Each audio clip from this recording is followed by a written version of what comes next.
90s కిడ్సే last అనుకుంటా. Gen Z అంతా 2000 తర్వాత వాళ్ళంతా ఆల్మోస్ట్ కొందరు ఎర్లీ జెన్జీ వాళ్ళు మాత్రం ఫోన్లకు లేరు. ఈ ఫోన్ల వల్ల చిన్న చిన్న పిల్లలు అసలు వాళ్ళకి టైం ఉండట్లేదు. స్కూల్ నుంచి రాగానే ఫోన్ ఎంత ఎంత ప్రమాదకర స్థాయికి దారి తీస్తుందో అర్థం కావట్లేదు. దాని నుంచి బయటపడేద్దామంటే అది ఇంపాసిబుల్ ఉంది. ఎవ్వరికైనా ఏ పేరెంట్కైనా ఇబ్బందే. పిల్లలను ఫోన్లు చూడకుండా మానిపిద్దామంటే అది ఇంపాసిబుల్ ఉంది. దీని గురించి ఏదో ఒక సీరియస్ యాక్షన్ తీసుకోవాల్సిందే తల్లిదండ్రులు ధైర్యం చేసి. కానీ లేకపోతే ఇట్లా అడిక్ట్ అయితే మనం 90s కిడ్స్ ఫోన్లు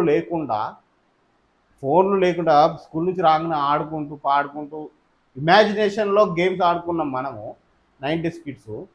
ఇప్పుడు ఆల్మోస్ట్ ఒక స్థాయికి వచ్చేసినాం. ఇప్పుడు అలవాటు పడిపోతున్నాం. మనలోనే మానవీయ కోణాలు తక్కువగా ఉన్నాయి. అలాంటిది ఫోన్లకు ఇప్పుడు చిన్నప్పటి నుంచే ఫోన్లకు అడిక్ట్ అయిన పిల్లల పరిస్థితి ఏంది?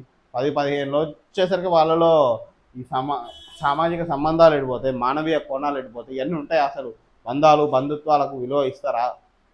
ఎటుపోద్ది జెన్జీ అనేది కొద్దిగా ప్రమాదకర స్థాయిలోనే ఉంది. దీన్ని తీవ్రంగా ఆలోచించాల్సిన విషయం ఇది.